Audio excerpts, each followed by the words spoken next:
Hello everyone. Next topic आज discuss होगा किसके बारे में?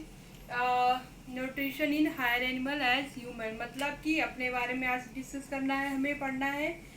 और एक चीज़ और कहना था मुझे कि आप वीडियो को सब्सक्राइब नहीं कर रहे हैं, प्लीज़ इसको सब्सक्राइब करिए और ज़्यादा से ज़्यादा शेयर करिए ताकि ये वीडियो सबके पास पहुँचे, ठीक है? जिसको नीड हो उसको भी। उसके बाद एक चीज़ और है कि जो भी चैप्टर ख़त्म हो रहा है वो चैप्टर अच्छे से उसके बार बार पढ़ के रिकॉल करते रहो ताकि लास्ट में जब क्वेश्चन सेशन स्टार्ट हो तो आप इजीली सारे क्वेश्चन को सॉल्व कर पाओ, ठीक है?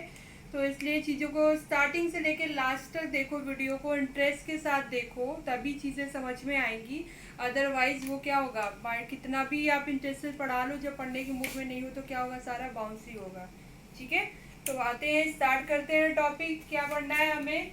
Nutrition in higher animal as human. क्योंकि ह्यूमन क्या होता है, हायर एनिमल में आता है, सबसे टॉप लेवल का हायर एनिमल होता है। क्यों? क्योंकि ब्रेन लेवल जितना ह्यूमंस का डेवलप है उतने लेवल में भी कोई भी ऐसा एनिमल नहीं है जिसका ब्रेन लेवल डेवलप हो। बस यही हमें अदर एनिमल से डिफर करता है। अदरवाइज हम भी क्या है, एक एनिमल है, नॉर्मल सारे एनिमल के जैसे, ठीक है? तो अभी इसी के बारे में पढ़ना है हमें। लास्ट लेक्चर में हमने डिस्कस किया था न्यूट्रिशन इन अमीबा के बारे में, ठीक है? तो सेम प्रोसेस वही, जैसे अमीबा के अंदर क्या था, अमीबा कौन से नेचर में होता है, तो होलोजोइक नेचर में होता है। होलोजोइक क्या होता है, ये हमने लास्ट टाइम में डिस्कस किया था कि होलोजोइक में स्टेप बाय स्टेप सारे प्रोसेस होते हैं। लाइक कौन से process? Ingestion, digestion, absorption, assimilation and ईजेशन process. Complete ये सारे प्रोसेस जो फॉलो करते हैं एनिमल, उनको हम क्या बोलते हैं? होलोजोइक नेचर, ठीक है, ऑफ न्यूट्रिशन। तो वही सेम प्रोसेस इनके अंदर होता है। तो यहाँ पे ह्यूमन के अंदर सबसे पहले हम लोग डिस्कस करेंगे कि जैसे जनरली क्या होता है कि एनिमल में अमीबा क्या था, यूनिसेलुलर ऑर्गेनिज्म था, एक ही सेल के अंदर सारा फंक्शन था, कोई सिस्टम नहीं, कुछ भी नहीं। भले ही वो सारे प्रोसेस हो रहे हैं, एंजाइम एक्टिविटी भी हो रहा है, डाइजेशन भी हो रहा है, एब्जॉर्प्शन भी हो रहा है और इजेशन भी हो रहा है, लेकिन वहाँ पे कोई भी सिस्टम नहीं है। लेकिन हमारे अंदर क्या है, पर्टिकुलर एक सिस्टम डेवलप है, किया गया है, पाया जाता है, जिससे कि हमारा हर फंक्शन सेपरेट होता है। लाइक द रेस्पिरेशन प्रोसेस का अलग है, रेस्पिरेटरी सिस्टम। सर्कुलेशन मतलब ट्रांसपोर्टेशन का अलग प्रोसेस है, कौन सा? Circulatory system. उसी तरह से न्यूट्रिशन गेन करने का एक अलग प्रोसेस है जिसको क्या बोला जाता है? Digestive system. तो डाइजेस्टिव सिस्टम के बारे में हम पढ़ेंगे, जिसमें कि क्या कौन कौन सा पार्ट इन्वॉल्व होता है और प्रोसेस क्या क्या होता है, मैकेनिज्म क्या होता है, ठीक है? तो चलो स्टार्ट करते हैं। सबसे पहले देखते हैं कि एलिमेंट्री कैनाल क्या होता है, ठीक है?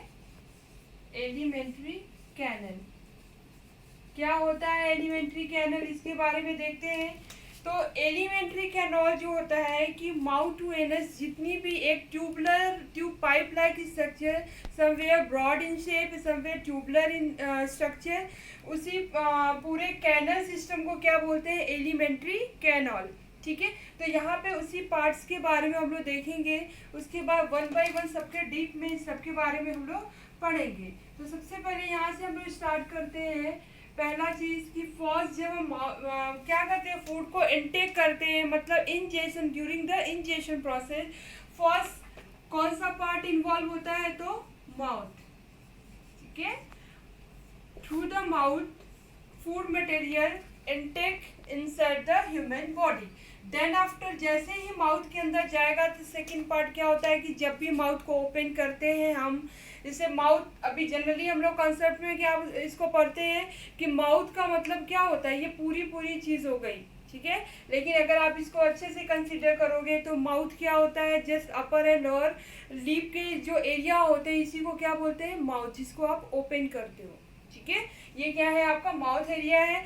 जब माउथ को हम ओपन करते हैं then hollow cavity like structure present inside the mouth, उसको क्या बोलते हैं? Buccal cavity. तो यहाँ मेंशन कर सकते हैं। नेक्स्ट क्या होता है यहाँ पे? बकल कैविटी, ठीक है? बकल कैविटी हो गया। बकल कैविटी के बाद जैसे ही चेव करके हम फूड मटेरियल को क्या करते हैं, आगे पास करते हैं, तो वो क्या होता है? एक ट्यूबुलर स्ट्रक्चर होता है जिसको बोला जाता है ईसोफेगस। क्या बोलते हैं? ईसोफेगस, ठीक है? इसोफेगस के थ्रू क्या होता है, इसको फूड पाइप भी बोला जाता है, फूड पाइप।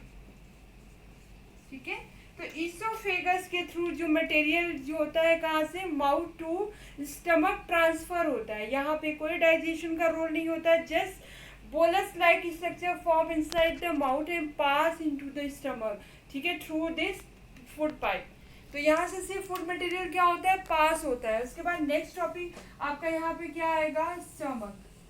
ठीक है, स्टमक में क्या होता है, स्टमक में भी जनरली क्या होता है कि स्लाइटली पार्शियली जो होते हैं आपके न्यूट्रिएंट मटेरियल जो होते हैं वो क्या होंगे, डाइजेस्ट होंगे सब एंजाइम के प्रेजेंस में। ठीक है, स्टमक में मेनली डाइजेशन प्रोटीन का होता है। देखो ये सारी चीज़ें एंजाइम एक्टिविटी हम लोग डीप में पढ़ेंगे, कहाँ पे, जो ग्लैंड के फॉर्म में पढ़ेंगे तब। अभी हम लोग पार्ट डिस्कस कर रहे हैं। स्टमक के बाद जो मटेरियल आगे ट्रांसफर होता है वो कहाँ पे होता है, तो इंटेस्टाइन।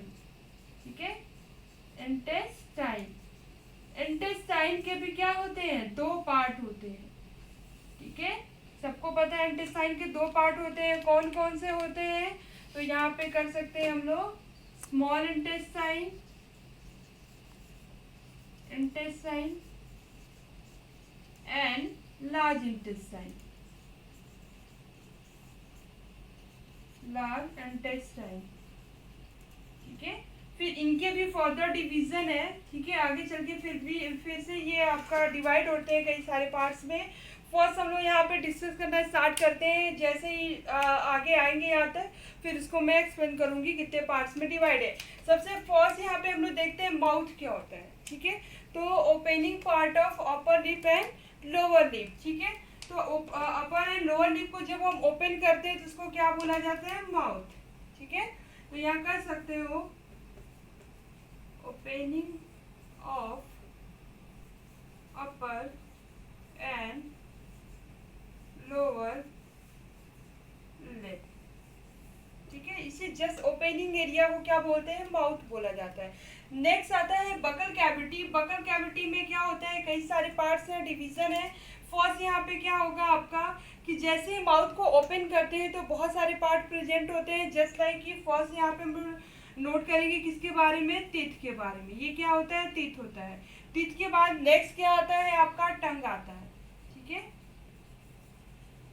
उसके बाद नेक्स्ट आता है आपका पैलेट। ठीक है, तो जब माउथ को हम ओपन करते हैं, जो हॉलो कैविटी होती है, वो हॉलो कैविटी में मेजर 3 पार्ट्स प्रेजेंट होते हैं। ठीक है, उसके बाद इसोफेगस, जहाँ इस प्रोसेस के थ्रू मतलब टीथ के हेल्प से हम क्या करते हैं, फूड मटेरियल को चेव करते हैं। उसके बाद टंग के हेल्प से क्या करते हैं, उसका बोलस फॉर्मेशन होता है।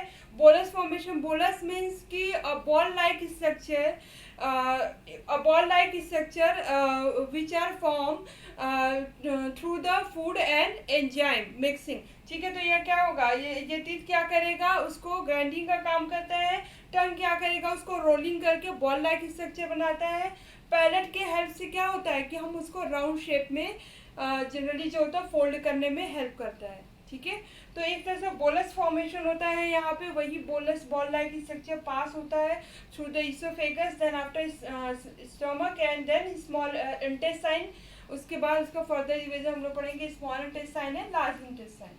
ठीक है, तो यहाँ तक अगर आपने क्लियर कर लिया है तो इसको आप मैं इरेज कर रही हूँ, आप चाहो तो इसको नोट कर लो। ठीक है, उसके बाद नेक्स्ट हम लोग यहाँ पे डिस्कस करेंगे फिगर के थ्रू, 1 बाय 1 यहाँ पे डिस्कशन होगा। तो इसलिए सबसे पहले हम लोग पढ़ेंगे किसके बारे में, बकल कैविटी के बारे में, जिसमें फर्स्ट हम लोग पढ़ेंगे टीथ के बारे में।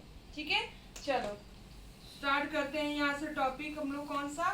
तो पहले सबसे पहले हम लोग जिसके बारे में पढ़ने वाले हैं वो क्या है, टीथ। ठीक है, टीथ सबके पास होता है, टीथ का फंक्शन भी अलग अलग होता है। तो यहाँ फर्स्ट टॉपिक आप लोग मेंशन कर लो, टीथ। ठीक है, क्या होता है, अगर स्ट्रक्चर देखा जाए तो इनका स्ट्रक्चर क्या होता है, जनरली टीथ का स्ट्रक्चर अगर आप देखते हो तो क्या होता है, कुछ इस तरह से आउटर हार्ड पार्ट होता है जिसको क्या बोला जाता है, इनेमल पार्ट बोला जाता है। ठीक है, अब यहाँ पे सबसे पहले हम लोग देखेंगे कि कौन कौन सा पार्ट होता है। तो देखोगे यहाँ पे तो सबसे आउटर पार्ट होता है जिसको क्या बोला जाता है, जिसको बोला जाता है इनेमल पार्ट। क्या बोला जाता है? इनेमल। ठीक है, इनेमल पार्ट। उसके बाद ये कौन सा रीजन होता है? नेक्स्ट ट्यूबुलर लाइक स्ट्रक्चर होता है जिसको क्या बोला जाता है? डेंटाइन। ठीक है, उसके बाद जस्ट नीचे जो इनका स्ट्रक्चर होता है वहाँ पे क्या प्रेजेंट होता है? तो वहाँ पे देखोगे कि इस कैनल के अंदर, रूट कैनल के अंदर जनरली क्या होगा कि डिफरेंट टाइप के जो होते हैं ब्लड वेसल्स और उसके बाद न्यूरल सेल्स जो होते हैं वो प्रेजेंट होते हैं। ठीक है, ब्लड वेसल्स एंड यहाँ पे न्यूरल्स जो फाइबर्स होते हैं वो प्रेजेंट होते हैं। ठीक है, तो ये एक टीथ का रफली स्ट्रक्चर है जिसके थ्रू आपको एक आइडिया लग जाएगा कि टीथ का जो होता है आउटर पार्ट क्या होता है। इसे देखो, जनरली क्वेश्चन आपने पढ़ा होगा कि सबसे हार्डेस्ट पार्ट बॉडी का क्या होता है, तो हम लोग क्या बोलते हैं? Enamel part. तो इनेमल पार्ट कहाँ प्रेजेंट होता है? टीथ का आउटर जो हार्ड पार्ट होता है उसको हम लोग क्या बोलते हैं? इनेमल। ठीक है, सेकेंडरी फिर उसके बाद बोन होता है जो कि हार्डेस्ट, सेकेंडरी हार्डेस्ट पार्ट होता है। ठीक है, अब यहाँ पे ये मेंशन कर सकते हैं हम लोग रूट कैनल के अंदर जो होता है, ये मार्कर नहीं चल रहा, रुको चेंज करना पड़ेगा। यहाँ पे जो होता है ये क्या होता है आपका? Root canal. ठीक है, रूट कैनल हो गया। अब उसके बाद जो होता है, ये तो हो गया कि स्ट्रक्चर की कैसा दिखता है। तो अब इसके बाद टाइप डिस्कस कर लेते हैं कि जनरली जो टीथ होता है वो कितने टाइप का होता है। ठीक है, तो टाइप अगर आप यहाँ पे देखोगे तो टीथ के जनरली कितने टाइप होते हैं? 4 टाइप होते हैं। ठीक है, फंक्शन के बेस पे हम लोग टीथ के 4 पार्ट्स के बारे में पढ़ते हैं, जिसमें होता है आपका incisor, canine, premolar and molar. ठीक है, ये 4 पार्ट का डिवीजन होता है। उसके बाद किस बेस पे इसको डिवाइड किया गया? इंसीजर फ्रंट टीथ को बोलते हैं जो कि क्या करता है? कट करने का काम करता है। ठीक है, उसके बाद सेकंड है कैनाइन जो पॉइंटेड टीथ होता है, 2 अपर साइड में, 2 क्या है लोअर साइड में, तो उसको क्या बोलते हैं? Canine teeth. फिर देन आफ्टर क्या होता है? प्री मोलर, जस्ट केनाइन के पीछे के जितने भी होते हैं टीथ उसको क्या बोलेंगे? Pre molar. मोलर होते हैं सबसे लास्ट वाले जो बड़े थोड़े से ब्रॉड में होते हैं, उसको क्या बोलते हैं? मोलर। ठीक है, तो ये सारे ये क्या है? टीथ के टाइप है, तो मेनली 4 टाइप के टीथ होते हैं। अगर इसका और डीप में पढ़ोगे तो इसका अलग अलग और भी स्ट्रक्चर होता है जिसमें सेम टाइप के टीथ प्रेजेंट होंगे तो उसको होमोडेंट बोला जाता है। जिसमें डिफरेंट टाइप के टीथ प्रेजेंट हो उसको हेट्रोडेंट बोला जाता है। ठीक है, तो ह्यूमंस किस में आता है? हेट्रोडोंट के अंदर आता है, क्योंकि ह्यूमन के अंदर कितने टाइप्स के टीथ होते हैं? 4 टाइप के होते हैं। अगर ये 4 टीथ एक ही जैसे होते हैं, मतलब सिर्फ इंसीजर होता है या सिर्फ केनाइन होता है या प्री मोलर सिर्फ होता है या सिर्फ मोलर होता है, जिसको क्या बोलते हैं हम? होमोडोंट। ठीक है, होमोडोंट, तो यहाँ पे हेट्रोडोंट होते हैं। अब उसके बाद नेक्स्ट हम लोग पढ़ने वाले हैं क्या? डेंटल फॉर्मूला क्या होता है। ठीक है, तो यहाँ तक आपको क्लियर हो गया होगा। अब नेक्स्ट हम लोग डिस्कस करते हैं किसके बारे में? डेंटल फॉर्मूला के बारे में कि क्या होता है। ठीक है, तो यहाँ देख लेते हैं डेंटल फॉर्मूला। ठीक है, डेंटल फॉर्मूला। अब डेंटल फॉर्मूला के बारे में यहाँ पे देखते हैं कि सबसे पहले हमें प्रोसेस वही लिखना है जैसे स्टेप में आपने यहाँ पे लिखा है। तो फर्स्ट क्या आएगा? इंसीजर, देन क्या आएगा? केनाइन, देन क्या आएगा? प्रीमोलर, उसके बाद फिर क्या आता है? मोलर। ठीक है, उसके बाद जनरली क्या होता है कि जब भी टीथ का अरेंजमेंट कहाँ होता है कि जब माउथ को हम ओपन करते हैं, अपर jaw area and lower jaw area एक जॉइंट से यहाँ पे अटैच होते हैं, इस जॉइंट से अटैच होते हैं। और यहाँ से जब जॉइंट को हम ओपन करते हैं माउथ को, तो अपर जॉ होता है, नीचे क्या होता है? लोअर जॉ होता है। तो टीथ का अरेंजमेंट क्या होता है? दोनों जॉ के ऊपर जो होता है टीथ इक्वली फॉर्म में अरेंज होता है। तो यहाँ उसी में देखेंगे, जैसे सपोज दैट कि ये क्या है? अपर जॉ है, ये क्या है? लोअर जॉ है।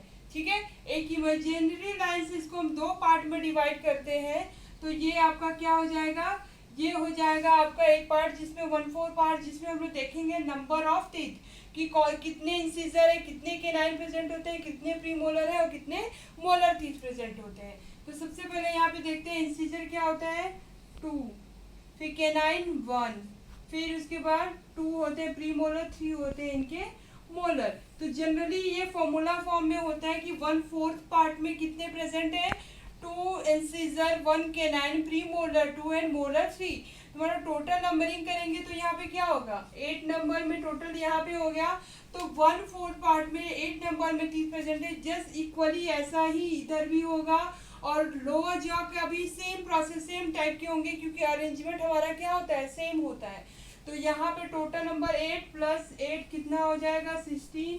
उसके बाद सेम यही चीज लोअर जॉ में भी होगा, जहाँ की 8 + 8 हो जाएगा आपका 16।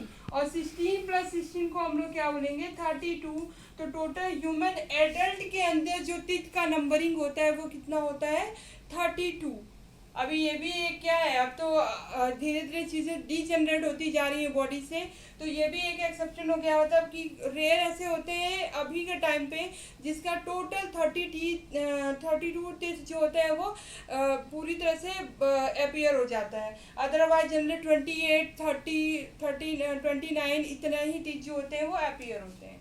ठीक है। अब उसके बाद जिसको आप लोग बोलते हैं ना, सुना होगा विजडम टीथ बोला जाता है, जो सबसे लास्ट में आता है कि विजडम टीथ जो होते हैं वो क्या करते हैं, उसको जैसे बुद्धि वाला दांत बोलते हैं जो, ठीक है। तो वो जनरली क्या होता है कि अब रेयर केसेस में आते हैं, तो उसको बोला जाता है कि जिसके पास वो होता है वो ज़्यादा माइंडेड होता है। बट ऐसा कुछ होता नहीं है, अगर देखा जाए तो इसका ब्रेन से कोई रिलेशन नहीं है, बट ऐसा लोग मानते हैं। ठीक है। तो यहाँ तक आपका टीथ के बारे में हम लोगों ने डिस्कशन किया। नेक्स्ट टॉपिक हमारा आने वाला है, किसके बारे में पढ़ेंगे, टंग के बारे में। ठीक है। और टीथ किसके अंदर पढ़ रहे हैं हम लोग, एक सारी चीज़ें बकल कैविटी के अंदर। ठीक है। तो आज तक हम लोग यहीं तक रहने देते हैं इस टॉपिक को। मिलते हैं नेक्स्ट क्लास में नेक्स्ट टॉपिक के साथ, जिसके टंग के बारे में पढ़ना है। और एक चीज़ और कहना था कि वीडियो अगर आपको सही लग रहा है, चीज़ें आपको समझ में आ रही है स्टार्टिंग से लास्ट तक, तो उसको आप लाइक करो, सब्सक्राइब करो और ज़्यादा से ज़्यादा शेयर करो।